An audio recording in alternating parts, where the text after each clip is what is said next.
All right, so I am just doing a final recap of the golden tunas that were loaned out to me for review for the week and to wear, and I wanted to compare them to my tunas, which are from my personal collection.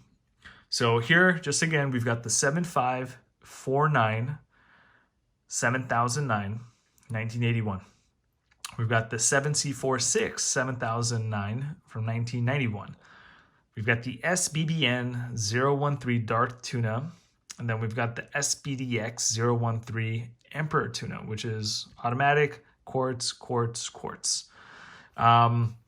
These three are mainly the ones to be compared because they're of the same kind of family, if you will. They're all quartz.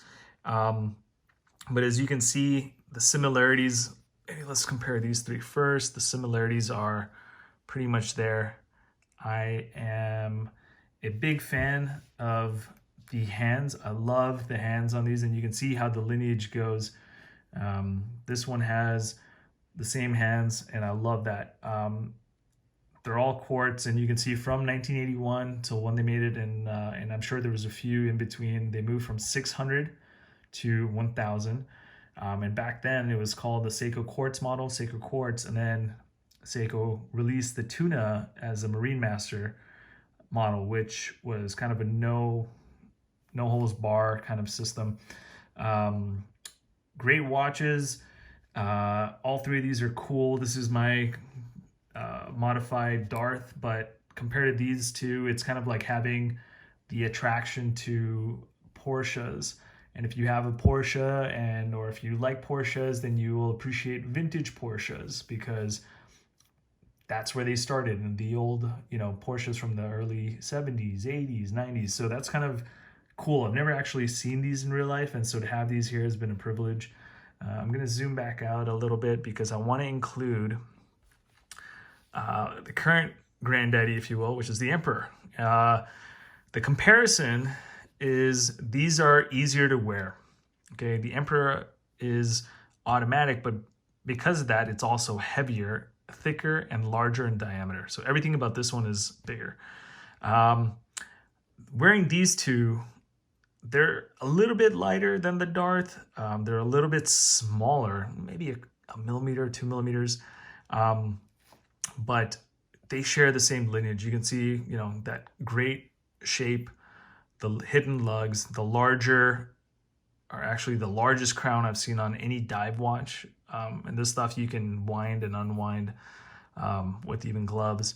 What they did do, though, from the early 80s and 90s is they had Phillips screws to hold down the shroud, and now on the new ones, they've got hex titanium screws on both of these. So I think that's better. You probably get more contact in the screws when they're hex. The other thing to notice is here are the straps.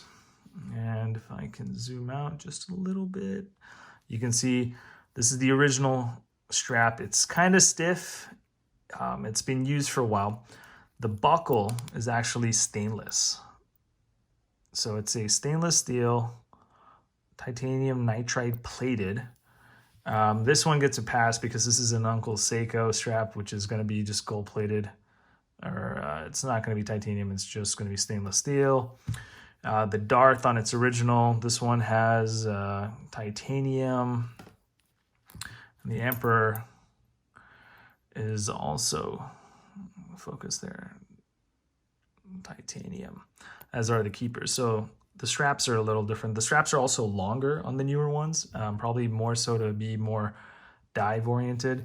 The older ones were comfortable, but they are stiffer rubber, much stiffer compared to the newer silicone. And here's the difference. Here's the newer silicone and here's the older rubber. And this is definitely stiffer. I only put this back on just for the video. I normally don't wear it on this rubber. I usually wear it on a bracelet or an isofrane. But yeah, I mean, I've never had these many tunas in the collection, and also great to see the lineage. So once again, guys, thanks for making it happen. The videos, are getting some traction, and I appreciate these watches being loaned out. So do me a favor, like and subscribe, put your comments down below. Let me know what you'd like to see next. I have a few friends offering to loan out some watches.